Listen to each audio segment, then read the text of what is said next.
Olá, uma grande responsabilidade, mas também uma grande alegria, um grande privilégio estar gravando essa aula de BD dessa semana, aula da Escola Bíblica Dominical da nossa querida Igreja Presbiteriana Central de Curitiba. Como não foi proposto nenhum tema específico, eu escolhi falar sobre o livro de Joel, livro que eu tenho estudado e tenho trabalhado com os pré-adolescentes na igreja. Sendo assim, o tema dessa aula vai ser conhecendo melhor o livro de Joel e aplicando para os dias atuais. Mas antes mesmo de começar a aula propriamente dita, eu queria desafiar você a ler o livro de Joel antes de assistir esse vídeo, antes de assistir essa aula. É um livro, de certo sentido, pequeno, tem apenas 3 capítulos, 73 versículos. Então, mesmo que você tenha lido o livro de Joel nos últimos meses, aí nesse ano, eu queria que você pausasse o vídeo, pegasse a sua Bíblia e lesse Joel, beleza? Vai lá, lê Joel, daqui a pouquinho a gente se encontra novamente aqui nesse canal. Muito bem, agora que você já leu Joel, está com o Joel fresquinho na sua cabeça, queria começar a aula, antes compartilhar com você algumas referências bibliográficas que tenho usado no estudo de Joel. Tenho usado esse comentário bíblico aqui da cultura cristã do Irving Buzinettes, também tenho usado esse panorama bíblico aqui, Conheça Melhor o Antigo Testamento, do Stanley Ellison, e claro, a nossa única regra de fé e prática, a Bíblia. Recomendo muito que você tenha essa Bíblia de Estudo de Genebra. Também gostaria de conversar com você e deixar claro qual que vai ser o meu propósito, para que não frustre suas expectativas. Queria deixar primeiramente claro que o meu propósito não vai ser me aprofundar em questões teológicas. Também não tenho como propósito fazer elucubrações apocalípticas, mas o meu propósito vai ser se deter numa plataforma de aula, Escola Bíblica Dominical, explicar o livro de Joel de uma maneira geral. Tenho apenas 50 minutos, então para que a aula não fique muito maçante ou prolongada, e também trazer algumas implicações e aplicações para os dias atuais. Gostaria agora de estar orando contigo. Senhor Deus, muito obrigado, Deus, porque o Senhor é bom, o Senhor é soberano, o Senhor é gracioso, o Senhor é misericordioso, o Senhor tem cuidado de nós. Muito obrigado por essa oportunidade de aprendermos mais a sua palavra. Nos ajuda, Deus, a cada vez mais, Deus, a aplicarmos a sua palavra em nossas vidas. Eu te peço, agradeço, em nome de Jesus. Amém. Muito bem, o autor do livro, então, no primeiro versículo já tem a dica, a palavra do Senhor foi dirigida a Joel, filho de Petuel. O Joel é o autor é Joel. Joel aparece mais ou menos 14 vezes na Bíblia, só que o Joel aqui do livro, o autor do livro, só aparece nesse versículo aqui. O Joel, que é o profeta, a quem Deus dirige a palavra, filho de Petuel. Joel é uma palavra composta formada por as palavras Yahweh e El, que significa Javé é Deus. E é interessante que o significado do nome de Joel, ele se ajusta bem ao conteúdo da sua profecia. Então, se a gente olhar lá em Joel 2:27, Joel 3:17, fala: sabereis que eu sou o Senhor vosso Deus. Então, o significado de Joel, Javé é Deus, é o que está na profecia de Joel, que eu sou o Senhor vosso Deus. Quanto à data, a data não tem um consenso entre os teólogos. Mas esses dois autores com que eu me baseei, eles concordam que a data seja em torno de 825 a.C. Eles creem que é ali no período do rei Joás. Esse rei Joás foi ele foi ordenado rei muito cedo, e aqui acredita-se que nesse ano ele estava com 16 anos, e quem governava de fato era o sacerdote Joiada. Por isso que não é mencionado o rei por Joel. Também eles creem que o contexto histórico mostra que os inimigos de Israel eram locais, e também eles defendem que, devido à posição de Joel no cânon ser antes de Amós, sugere uma data anterior a Amós. Amós tem uma data muito clara, que é 760 a.C., então crê-se que Joel, por estar antes no cânon, foi escrito antes, então eles defendem essa data de 825 a.C., que se enquadraria ali no reino dividido, no reino de Joás, no reino de Judá. Mas, como a gente falou, tem alguns teólogos que acreditam que possa ter sido escrito mais tarde também, logo após do cativeiro, ali no período de logo após a construção dos muros e a construção do templo. O tema central de Joel, então, é o dia do Senhor. Esse dia do Senhor a gente vê outras vezes na Bíblia também, chamado como o dia da ira de Deus, lá em Jó 20 e 28. Também o dia da tribulação, lá em Salmo 21. E também chamado o dia do Senhor dos Exércitos, em Isaías 2:12. Então tudo isso se refere àquele dia no final dos tempos em que Deus fará o seu juízo e vai salvar o seu povo e vai julgar os ímpios. O dia do Senhor, então, em Joel, aparece 5 vezes, aparece lá em Joel 1,15. Ah, que dia! Porque o dia do Senhor está perto e vem como assolação do Todo-Poderoso. Em Joel 2, 1 e 2 vai falar: perturbem-se todos os moradores da terra, porque o dia do Senhor vem, já está próximo, dia de escuridade e densas trevas, dia de nuvens e negridão. Em Joel 2,11 fala: grande é o dia do Senhor e muito terrível, quem poderá suportar? 2,31 o sol se converterá em trevas e a lua em sangue, antes que venha o grande e terrível dia do Senhor. Multidões, multidões no vale da decisão, porque o dia do Senhor está perto, perto no vale da decisão. Então, aí são as vezes em que Joel se refere ao dia do Senhor. Gostaria de ilustrar, eu gosto muito de usar com os pré-adolescentes, mas vai ser útil para que a gente entenda o resumão aqui do livro através desse gráfico aqui. Então, Joel, ele está falando de uma praga terrível dos gafanhotos naquele momento presente. Essa praga terrível dos gafanhotos estava trazendo uma grande seca, estava trazendo problemas financeiros, visto que a sociedade era praticamente agrícola, e Joel estava entendendo que essa grande praga era um juízo de Deus ao povo por esse não estar obedecendo aos mandamentos do Senhor. Então, Joel se refere a um período presente, aponta para um momento futuro, que é o dia do Senhor, em que Deus salvará o seu povo e julgará os ímpios, e tanto o dia futuro, esse dia de grande tribulação, lá no dia do Senhor, dia de julgamento, e esse dia presente que estava tendo essa praga dos gafanhotos, deveriam fazer com que o povo se arrependesse e voltasse ao Senhor. Esse é o objetivo do livro de Joel, talvez aqui o grande resumo, uma praga acontecendo no presente, que apontava lá para o dia do Senhor no futuro, e tanto a praga presente quanto o que aconteceria nesse juízo deveria fazer com que o povo se arrependesse, para que se livrasse tanto dessa praga do presente, quanto se livrasse do juízo divino no futuro. Capítulo 1, então, Joel vai se concentrar mais nessa primeira parte, falando sobre o ataque dos gafanhotos, essa grande praga que estava acontecendo no tempo presente. Joel, então, que escreve o livro, ele vai narrar isso, ele tem como objetivo para narrar isso aos nossos filhos, e os nossos filhos façam aos seus filhos, e os filhos desses a outra geração. Então ele fala que aquela peça era tão grande que ela deveria ser contada para as demais gerações, para que vissem o agir de Deus no povo de Israel. Então é a transmissão do que estava acontecendo naquele momento, para que o povo não se esquecesse. Lá em Joel 1,4 vai falar do gafanhoto cortador, gafanhoto migrador, gafanhoto devorador e gafanhoto destruidor.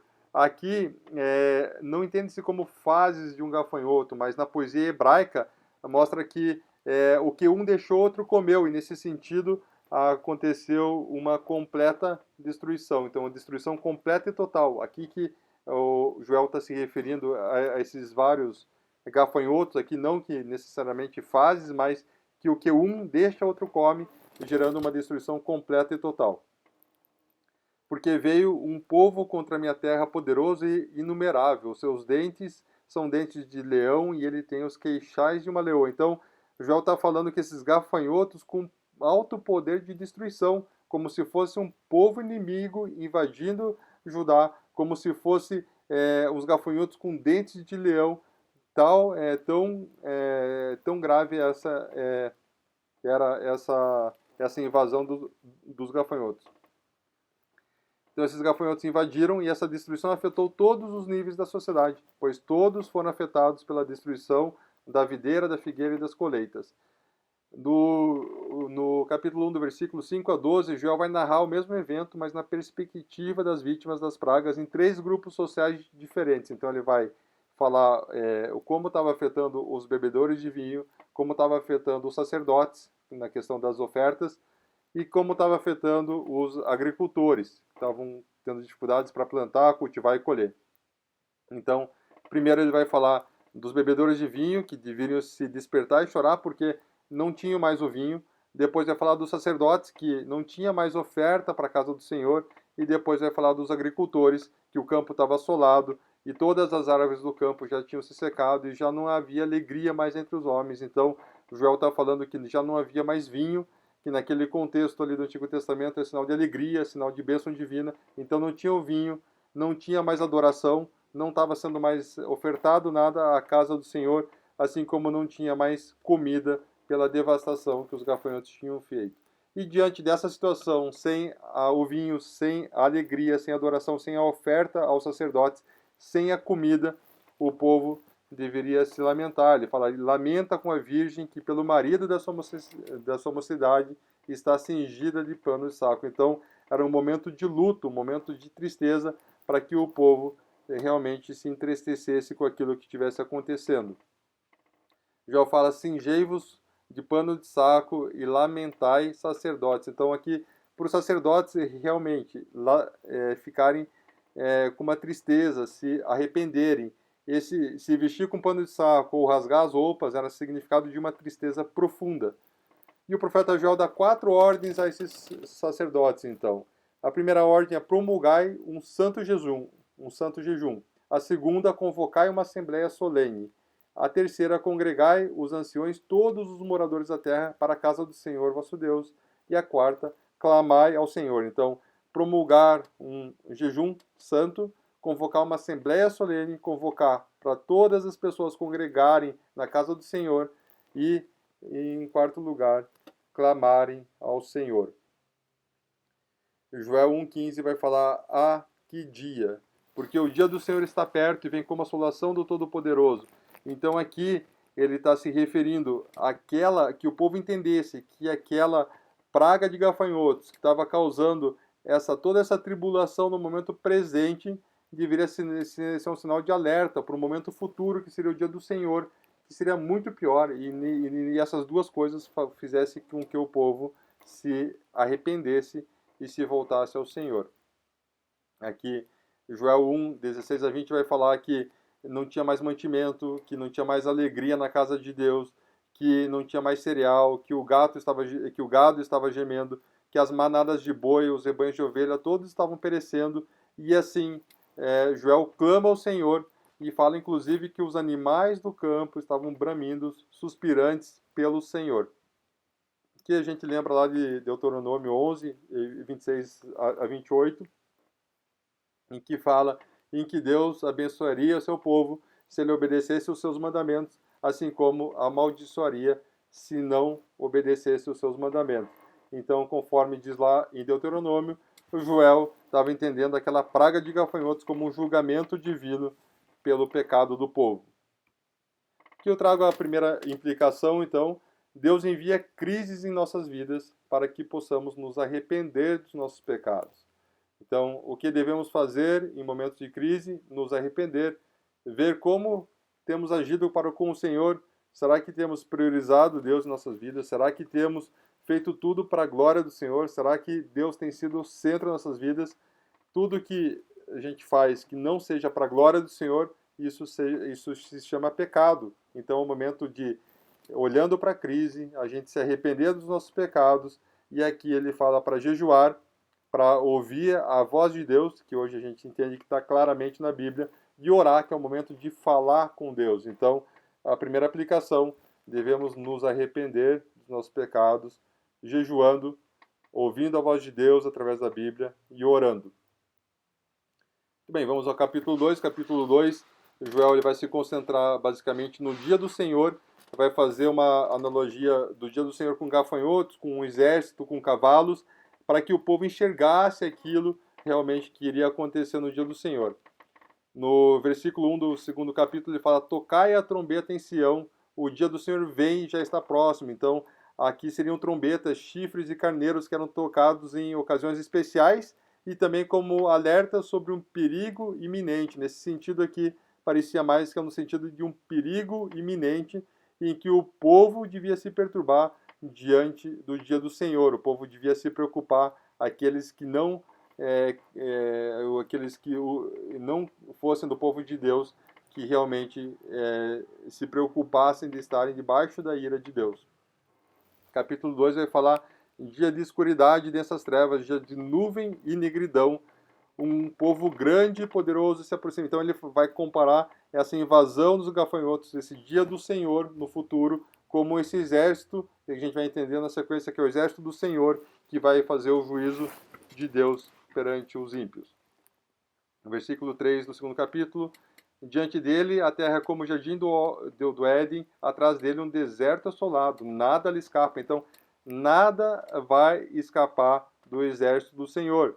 Aqui ele dá o exemplo ali dos gafanhotos que estavam devastando, o que na frente era como o jardim do Éden, os gafanhotos devoravam tudo e destruíam tudo, transformavam como um deserto assolado. Então, assim, ia ser no dia do Senhor que nada ia escapar do julgamento de Deus. Todos os ímpios não escapariam desse julgamento. Depois vai falar que a aparência desse exército é como cavalo, como cavaleiro, como um povo poderoso posto em ordem de combate. Então aqui no sentido do exército do Senhor ser rápido e ser ágil. Aí ele compara com cavalos e com um povo poderoso posto em ordem de combate. Depois ele compara também, ele vai falar, diante deles tremem os povos, todos os rostos empalidecem. Então é um terror. Esse dia do Senhor vai causar medo e terror nos ímpios, naqueles que não são do povo de Deus. Então, o exército poderoso do Senhor gerará terror e medo em seus adversários. Correm como valentes, como homens de guerra, sobem muros, cada um vai ao seu caminho e não se desvia da sua fileira, não empurram uns aos outros, cada um segue seu rumo, arremetem contra lanças e não se detêm no seu caminho. Então aqui no sentido de que esse exército do Senhor é altamente aplicado, o exército do Senhor é altamente organizado, disciplinado e certeiro, não iria falhar. Assaltam a cidade, correm pelos muros, sobem as casas, pelas janelas entram como ladrão. Então aqui João está mostrando cenas para que o povo visualizasse o que ia acontecer naquele dia, que ninguém ia escapar do juízo de Deus. O exército do Senhor ia invadir as casas, ia invadir as cidades, iam invadir as casas e entrar pelas janelas, que era o grande clímax, tá dentro, acometendo aquela pessoa dentro da sua casa. Então o exército do Senhor será bem sucedido. É isso que Joel está querendo falar aqui. O Senhor levanta a voz diante do seu exército, porque muitíssimo é grande o seu arraial, porque é poderoso quem executa as suas ordens, sim, grande é o dia do Senhor, e muito terrível quem poderá suportar. Então, o próprio Deus aqui, como o comandante desse exército, vai estar regendo suas ordens para o seu exército, e faz essa pergunta, que na verdade é uma pergunta retórica: quem poderá suportar o dia do Senhor? É óbvio que não. Se a gente olhar na própria Escritura, lá em 2 Crônicas, vai falar: Senhor, na tua mão está a força e o poder, e não há quem te possa resistir. 2 Crônicas 26. Lá em Daniel 4:35, não há quem possa deter a sua mão, nem questionar o que lhe faz. Então, a pergunta: quem poderá suportar o dia do Senhor? A resposta é clara: ninguém será capaz de suportar o dia do Senhor. Ainda assim, agora mesmo diz o Senhor: convertei-vos a mim de todo o vosso coração, e isso com jejuns, com choro e com pranto. O que ele está falando aqui? Quando a Bíblia, quando o Antigo Testamento e o Novo Testamento falam do coração, tem o sentido aqui de coração como centro de comando do ser humano, é todo o meu ser. Então aqui quando diz o Senhor: convertei-vos a mim de todo o vosso coração, com todo o centro do comando, com todo o seu desejo, com todo o seu ser, você se volte a mim. Então aqui esse sentido de coração como centro de comando do ser humano. Rasgai o vosso coração e não as vossas vestes, convertei-vos ao Senhor vosso Deus. Então, Deus não quer só uma mudança exterior, Deus quer uma mudança interna. ele quer um arrependimento verdadeiro, ele quer uma conversão interna, no sentido aqui de rasgar o coração e se voltar com todo o nosso ser, com todo o centro do nosso comando a Deus. E aqui Joel fala que Deus é misericordioso, então ele não dá ao povo que merece, aquele povo merecia, assim como a gente também merece a morte, mas Deus estava sendo misericordioso, não dando a eles o que eles mereciam.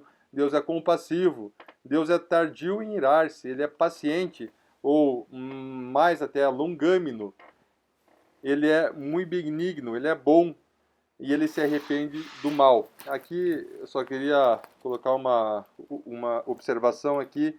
Esse arrependimento de Deus é uma tradução que a gente tem que entender que é do ponto de vista humano. Deus ele não se arrepende, Deus ele tem o seu plano, ele não volta atrás, ele não tem plano B. Então não tem do que Deus se arrepender. E é interessante como a Bíblia mostra duas palavras hebraicas, que é Nashã e Shub.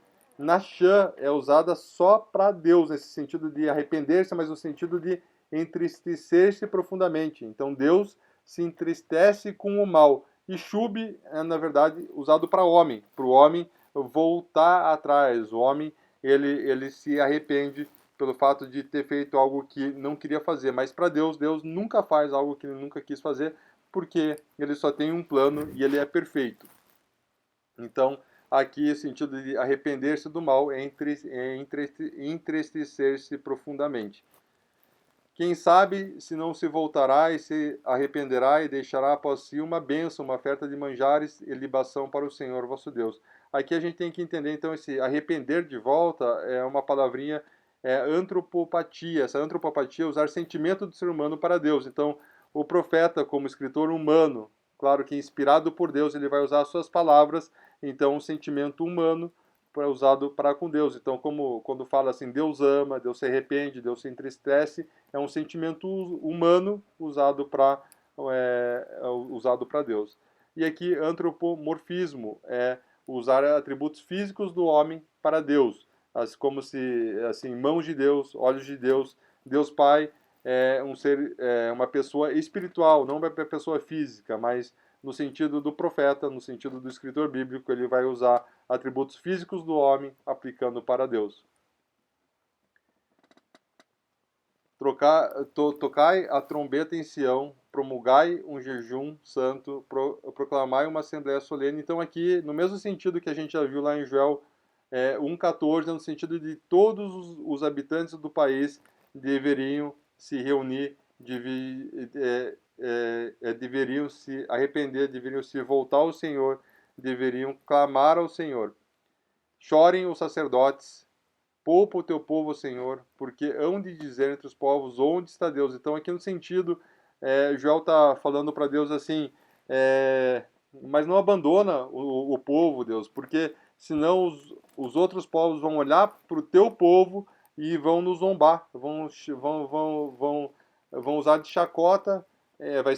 O teu povo vai ser motivo de chacota entre as outras nações. Eles vão olhar para o teu povo e vão falar, mas esse povo não tem um Deus realmente que cuida deles, não tem realmente um Deus verdadeiro esteja cuidando dele. Então Joel está questionando a Deus, por que hão de dizer entre os povos, onde está Deus, se eles estão vendo tanta desgraça entre o povo de Deus? Então a segunda implicação que eu queria trazer aqui é que Deus envia crises em nossas vidas para nos atentarmos ao dia do Senhor. Deus envia crises em nossas vidas para nos atentarmos ao dia do Senhor. Esse dia do Senhor, só lembrando lá em Mateus 24, 36, 44, que fala que ninguém sabe o dia e a hora, portanto, a gente esteja atento. A segunda aplicação, então, o que fazer em momentos de crise? Em momentos de crise, trazer à lembrança o dia do Senhor, dia em que ninguém poderá suportar. Ninguém poderá suportar, mas a gente tem uma esperança, a gente sabe que, crendo em Jesus Cristo, a gente tem a esperança de que Ele vai nos fazer. Desculpa, então, crendo em Jesus Cristo, que é a nossa esperança, que Ele é o nosso mediador, quem nos reconcilia com Deus, em quem temos esperança que Ele será como nosso advogado perante o Deus, nos defendendo da ira de Deus e nos salvando desse momento da ira divina de Deus sobre nós. Então, devemos examinar nosso coração se realmente temos uma conversão interior de fato ou cremos só no Senhor da boca para fora. Talvez seja um momento para a gente examinar o coração, ver o quanto que a gente confia nesse Jesus Cristo que morreu na cruz, pagando o preço do nosso pecado para que a gente não sofresse a ira de Deus nesse dia do Senhor, no dia do julgamento.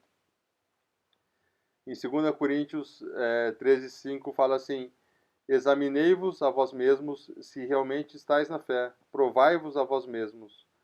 Ou não reconheceis que Jesus Cristo está em vós, se não é que já estáis reprovados. Então aqui é nesse sentido, aqui de fato, se realmente a gente crê que Jesus Cristo pagou o preço do nosso pecado, preço que a gente não poderia pagar de maneira nenhuma, e assim, Jesus pagando esse preço, a gente não vai sofrer a ira de Deus, porque Jesus sofreu no nosso lugar. Mateus 7:21 fala: nem todo que diz Senhor, Senhor entrará no reino dos céus, mas aquele que faz a vontade do meu Pai que estás no céu. Então aqui mais algo para a gente refletir. Será que é só da boca para fora que a gente crê em Jesus Cristo, ou se realmente a gente obedece à vontade de Deus? Agora no versículo 18 do capítulo 2, Joel vai focar um pouco nessa parte aqui do arrependimento. Então, ele vai falar que se o povo realmente se arrepender, se o povo realmente se arrependesse, ele mostra como que Deus agiria com o povo nesse sentido, se ele se voltasse ao Senhor. Então, vai falar que Deus ele se mostraria zeloso, se mostraria sustentador, mostraria protetor, mostraria grandioso, tanto com a terra, com os animais, com as pessoas, e esse Deus seria louvado pelo seu povo.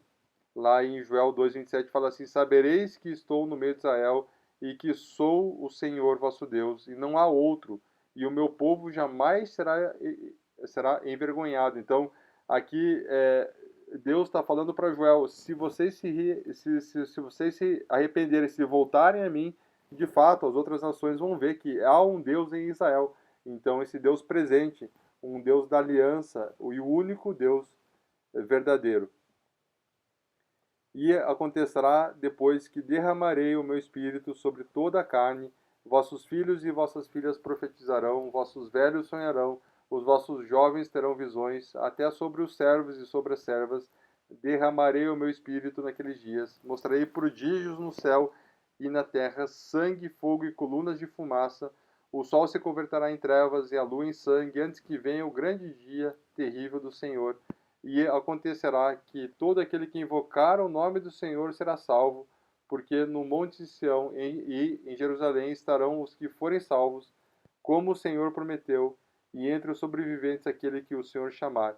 Então aqui é um texto profundo que daria para trabalhar numa outra aula, talvez, mas aqui ele está falando do derramar do Espírito Santo, que a gente sabe que aconteceu no dia de Pentecostes, que a gente vai ver na sequência. E aqui ele fala: e acontecerá que todo aquele que invocar o nome do Senhor será salvo. Então, temos uma outra resposta para aquela pergunta: quem poderá suportar o dia do Senhor? Aquele que invocar o nome do Senhor será salvo.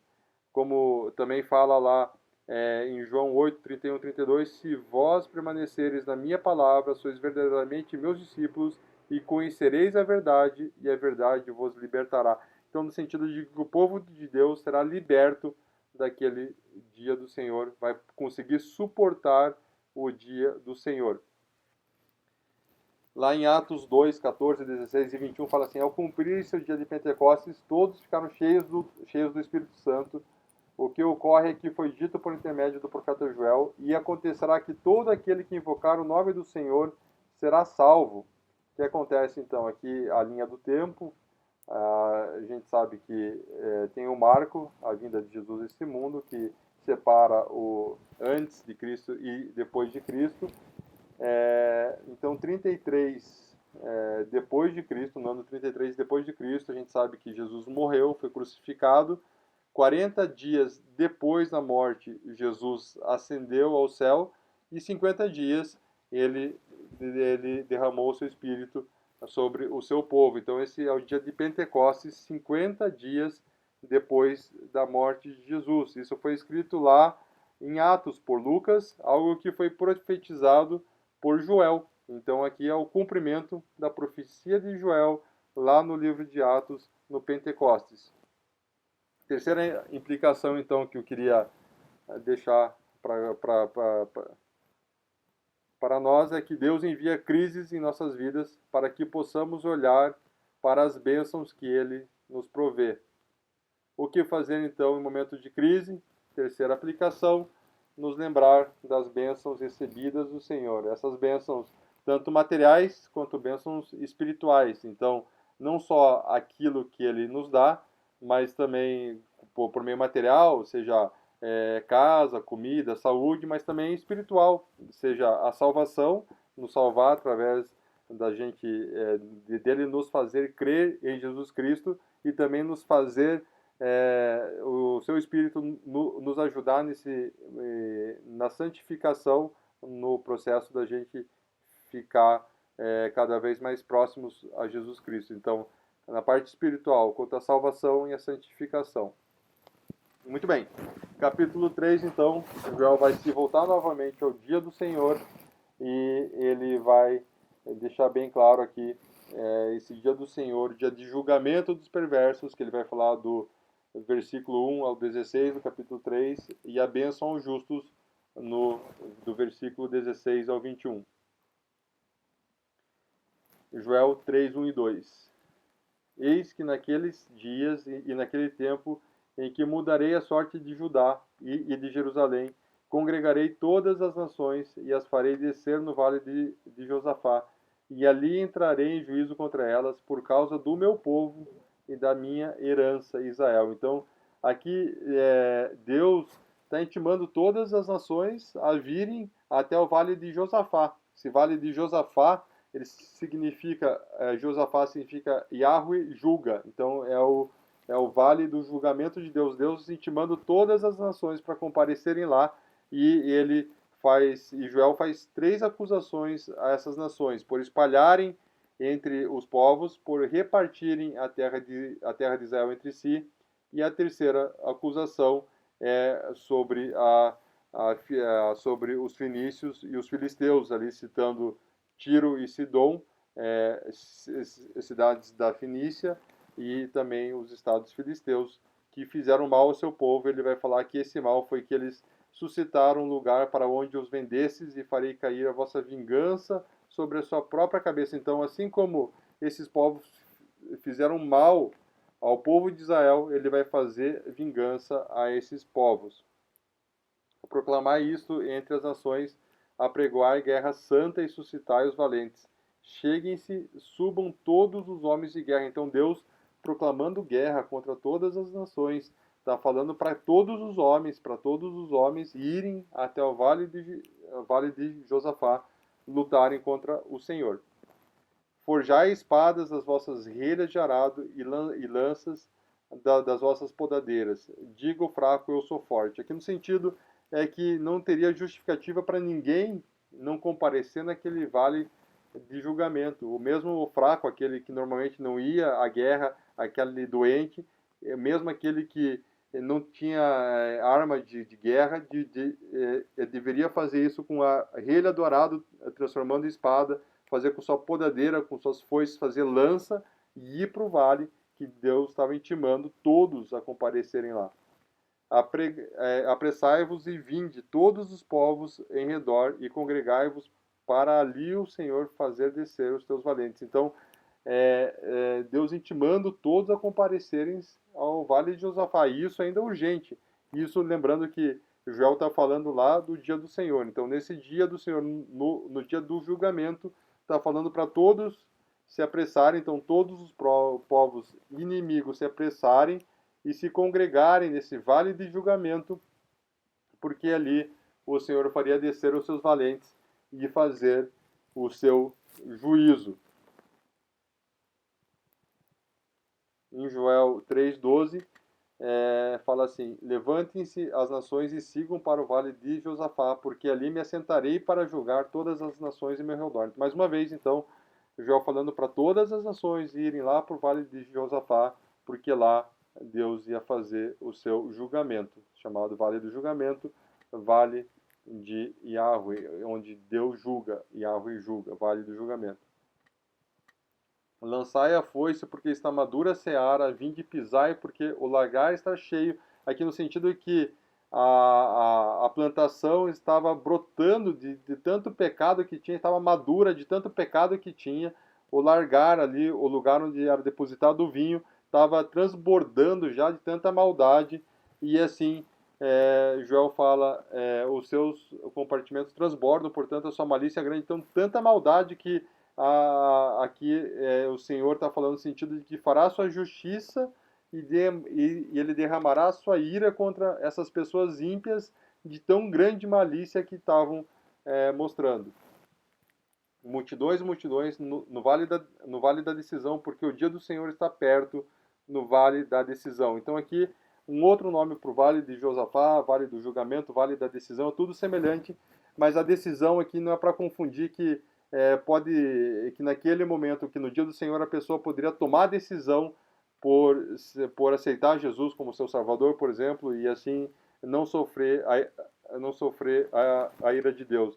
Aqui no sentido de decisão é a palavra charutz ou charuvutz, ali no hebraico, que fala com ponta afiada, afiado. Então, no sentido de decisão severa de Deus em punir aquele povo com ponta afiada. Então, é o vale em que Deus iria aplicar sua ira diante os ímpios. Joel 3, 16b e 17. Mas o Senhor será o refúgio do seu povo e a fortaleza dos filhos de Israel. Sabereis assim que eu sou o Senhor vosso Deus, que habito em Sião, seu santo monte, e Jerusalém será santa, estranhos não passarão mais por ela. Aqui no sentido, então, do cuidado de Deus, que o mesmo Deus que vai julgar e vai condenar essas pessoas ímpias, vai ser o refúgio para o seu próprio povo, vai ser a fortaleza para o seu povo, e ali saberão então todos que Deus é o único e verdadeiro Deus. No Joel 3, 18 a 21, então, Joel vai falar dos montes que destilarão mosto, os outeiros mandarão leite, os rios de Judá estarão cheios de água, será uma fonte da casa do Senhor e regará o vale de Sitim.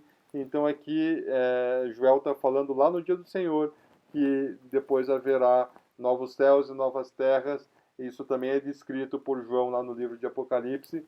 E ele fala também que os ímpios serão afastados desse novo lugar. Então, o Egito e Edom se fará deserto abandonado por causa da violência que fizeram os filhos de Judá, em cuja terra derramaram sangue inocente. Jurá, porém, será habitada para sempre, e Jerusalém de geração em geração. Eu espiarei o sangue dos que não foram espiados, porque o Senhor habitará em Sião. Então, aqui no sentido de expiação, espiarei o sangue é no sentido de purificação. Então, Deus purificando o seu povo. Muito bem, a quarta implicação, então, que eu quero trazer aqui de Joel: Deus envia crises em nossas vidas para que possamos confiar que Ele está no controle de todas as coisas. Deus envia crises em nossas vidas para que possamos confiar que Ele está no controle de todas as coisas. O que fazer no momento de crise, então? Confiar na soberania de Deus. Saber que nada sai do controle de Deus, que Deus não tem um plano B, que Deus ele está, assim como Ele criou todas as coisas, Ele mantém todas as coisas, Ele cuida de todas as coisas, nada sai do controle de Deus. Chegará um dia em que Ele salvará os seus eleitos e julgará os perversos. Então aqui a gente deve confiar que Deus está no controle, que esse mundo tem um começo, que Deus tem um propósito para tudo que acontece nesse mundo, e chegará esse dia do Senhor em que Ele salvará os seus eleitos e julgará os perversos. Para finalizar, eu queria fazer um resumo aqui das nossas implicações e nossas aplicações de Joel. Então, relembrando, então, a primeira implicação, para a gente pensar também nas crises em que a gente está vivendo, essa crise agora de pandemia do coronavírus, da doença Covid-19. Então, nesse momento de crise em que a gente vive, Deus, a gente deve saber disso, que Deus envia crises em nossas vidas para que possamos nos arrepender. A primeira aplicação, então, que fazer no momento de crise, o que a gente deve fazer agora, diante dessa crise do coronavírus? Nos arrepender, ver em que temos pecado contra o Senhor, nos arrepender, pedir perdão, jejuar. Esse jejum aqui é trocar uma refeição pelo momento de estar falando com Deus, ouvindo a palavra de Deus. A gente ouve a palavra de Deus hoje de forma ordinária através da Bíblia. A gente ora, quando a gente ora, a gente está falando com Deus. Então, nesses momentos de crise, agora de pandemia do coronavírus, devemos sondar o nosso coração, ver no que temos pecado contra Deus e, de fato, nos arrepender, pedir perdão a Deus, jejuar, nos ler a Bíblia e estar orando. A segunda implicação, então, Deus envia crises em nossas vidas para nos atentarmos ao dia do Senhor. Então, uma crise, seja a crise lá dos gafanhotos, a crise agora do coronavírus, essas crises devem nos lembrar que um dia haverá uma crise muito maior, haverá uma tribulação muito maior em que Deus julgará os ímpios, e que para esses ímpios será a pior crise da vida deles. E nos lembrar também que ninguém sabe o dia e a hora dessa crise, então, para que a gente não caia em falsos ensinos aí, em que pessoas dizem sempre que agora vai ser o fim dos tempos. Não, esse fim dos tempos, Joel já profetizava, João já esperava ali no primeiro século. Então, ninguém sabe o dia e a hora, só sabe que vai acontecer. A segunda aplicação, o que fazer em momentos de crise? Então agora, no momento dessa crise aqui do coronavírus, a gente em casa, devemos trazer a lembrança o dia do Senhor, um dia em que ninguém poderá suportar. É um momento de agradecer a Deus porque temos uma esperança viva, uma esperança que morreu na cruz, pagando o preço do nosso pecado, onde Deus derrama toda a sua ira sobre Jesus Cristo e assim nos poupará da sua ira lá no dia do Senhor. Então, devemos examinar o nosso coração, ver se o nosso coração tem uma profunda gratidão por aquilo que Jesus Cristo fez na cruz, por ter morrido pelos nossos pecados, ter pago o preço, mesmo sendo ele sem pecado nenhum, e ele ter morrido no nosso lugar, pagado o preço do pecado. Será que a gente olha para a cruz e a gente vive uma vida para glorificar a Deus cada segundo das nossas vidas? Isso, a conversão interior, de fato, se a gente realmente tem prazer em agradar ao Senhor, tem prazer em obedecer aos seus mandamentos. A terceira implicação, Deus envia crises em nossas vidas para que possamos olhar para as bênçãos que Ele nos provê. Então, Deus envia crises em nossas vidas para que possamos olhar para as bênçãos que Ele nos provê. Então, diante dessa crise aqui de coronavírus, devemos nos lembrar das bênçãos recebidas do Senhor, seja as bênçãos materiais, o que Ele já nos deu, seja no sentido de trabalho, saúde, comida, qualquer coisa material que Ele já nos deu, devemos agradecer. E também pela parte espiritual, agradecer porque Ele escolheu nos salvar, agora somos habitados pelo Seu Espírito, e o Seu Espírito Santo nos ajuda a não pecar contra Deus. Então, essas bênçãos espirituais, principalmente, devemos louvar a Deus por Ele ter nos salvado e o Seu Espírito nos ajudar nesse processo de santificação, nos separando cada vez mais do pecado. A quarta implicação, então, Deus envia crises em nossas vidas para que possamos confiar que Ele está no controle de todas as coisas. Deus envia crises em nossas vidas para que possamos confiar que Ele está no controle de todas as coisas. O que fazer no momento de crise, então? Confiar na soberania de Deus. Saber que o mesmo Deus que criou todas as coisas, o mesmo Deus ele sustenta essas coisas, esse mesmo Deus está cuidando de todas as coisas, esse mesmo Deus tem um propósito para todas as coisas. Então, devemos confiar nesse Deus e, e, e, e o glorificarmos todos os dias e fazermos tudo para a glória dele. Chegará um dia em que ele salvará os seus eleitos e julgará os perversos. Então, a gente deve ter em mente que tudo está no controle dele, inclusive o dia do Senhor, esse dia em que ele salvará os seus eleitos e julgará os perversos.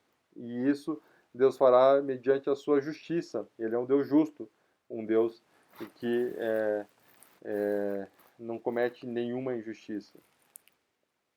Muito bem, esse é o livro de Joel. Então, espero que tenha ajudado você a compreender um pouco mais sobre esse livro, conhecer melhor o livro, trouxe essas aplicações e implicações para os dias atuais. Esse quadrinho embaixo ali mostra bem que as crises atuais, elas apontam para uma crise futura. Essa crise futura para os ímpios vai ser a pior crise da vida dos ímpios, vai ser um momento de maior tribulação para aqueles em que Deus aplicar sua ira, para que ele for julgar. E tanto as crises em que vivemos no presente, como olhando para a crise futura, e que vai ser o dia do Senhor para os ímpios, devemos nos arrepender, devemos nos voltar ao Senhor, devemos jejuar, devemos estar orando a Ele, estar falando com Ele, assim também como estarmos lendo a Bíblia, ouvindo a voz dele, que é através da palavra de Deus. Queria terminar com esse versículo aqui, Romanos 8, 28 e 29. Sabemos que todas as coisas cooperam para o bem daqueles que amam a Deus, daqueles que são chamados segundo o seu propósito, porquanto aos que de antemão conheceu, também os predestinou para serem conformes à imagem de seu Filho, a fim de que ele seja o primogênito entre muitos irmãos. Romanos 8, 28 e 29. Então fala que todas as coisas cooperam para o bem daqueles que amam a Deus. O foco aqui não é que coopera para o meu bem, mas todas as coisas, coisas boas, coisas ruins, crises e bênçãos. Tudo isso coopera para o meu bem. E qual que é o meu bem? O meu bem, ele vai falar ali, que é ser conforme a imagem de Jesus. Então tudo coopera. A crise, a bênção material, tudo isso coopera para que eu seja moldado à imagem de Jesus Cristo. Espero que tenha gostado. O meu desafio agora é que você leia novamente o livro de Joel e você verifique realmente se essa aula te ajudou a ter um entendimento maior desse livro e assim a gente possa também se encontrar agora dia 10 de maio às 5 horas no Zoom, pela plataforma Zoom, para a gente estar tirando dúvidas, para a gente estar conversando e para que a gente possa estar fazendo alguma outra explicação caso você queira. Queria orar para finalizar. Senhor Deus, muito obrigado, Deus, pelo seu cuidado em nossas vidas. Muito obrigado, Deus, por tudo que acontece em nossas vidas, inclusive as crises, como agora essa pandemia do coronavírus, que por mais que não entendamos, tudo está debaixo do teu propósito, o Senhor está no controle de todas as coisas e que a gente possa aprender com ela também a sermos mais parecidos com Jesus Cristo, que esse é o grande propósito da nossa vida, sermos parecidos com Jesus Cristo e te agradarmos cada vez mais em nossas vidas. Abençoa cada um que ouviu esse áudio, ouviu essa aula, abençoa suas famílias, nos dá um dia muito abençoado. Isso que eu te peço, agradeço, em nome de Jesus. Amém.